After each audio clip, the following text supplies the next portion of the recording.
嚴明熙因為續約問題同 TVB 分手，由2024年春天開始被雪藏，公眾曝光率慢慢下降，幾乎完全缺席 TVB 嘅重要活動。雖然姚焯菲就喺嚴明熙被雪藏之後火速崛起，2024年佢推出咗多首派台歌，同華納嘅張天賦合作，獻唱 TVB 王牌處境劇《愛回家之開心速遞》嘅主題曲，仲參與錄製內地人氣綜藝節目《聲生不息大灣區季》，知名度直線飆升。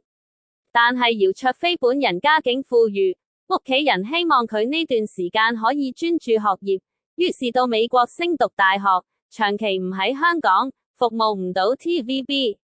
呢個時候，星秀出現咗兩位極具觀眾緣嘅參加者殷敏芳同柯宇飛。柯宇飛同殷敏芳喺星秀舞台上簡直係人氣天花板，兩位小花各有千秋，根本分唔出邊個更得民心。柯宇飛未開聲比賽，已經因與陳瑩撞樣，被封陳瑩 2.0 版本。柯宇飛唔係淨係得個靚樣，靠住超班唱功同震撼舞台表現，圈粉無數。佢唱回憶半分鐘拎到90分高分，直頭征服晒成個評審團。殷敏芳都唔輸蝕，甜笑加號穩定聲線殺傷力十足，樣貌仲被大讚索到爆。節目中着白色貼身高叉裙唱郵差，連唔同組嘅導師泳兒都忍不住公開吹爆，殷敏芳每次都比上一次更靚。同組員合唱環節，性感造型靚爆登場，自信滿寫到日出熒幕，表情同情緒拿捏得完美到絕。評審 T 媽大讚。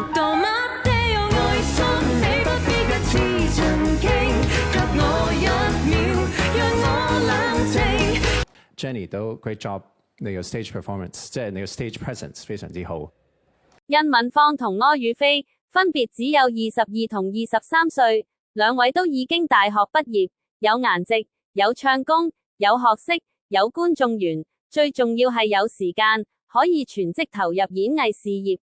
經過嚴明熙事件後，無線捧人策略大轉彎，資源重新洗牌，無線調整捧人玩法，唔再獨寵一人，反而着力全方位栽培旗下藝人，資源分配都變得更有計劃。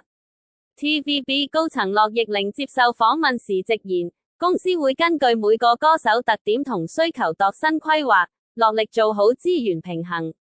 呢個說法即係話，無線以後捧人唔會再將資源集中喺一個人身上，反而會全面考慮藝人嘅潛力同市場需求，避免再出現一人大熱其他人陪跑嘅情況。大家又覺得邊位小花會係2026爆紅呢？歡迎喺片下面討論一下。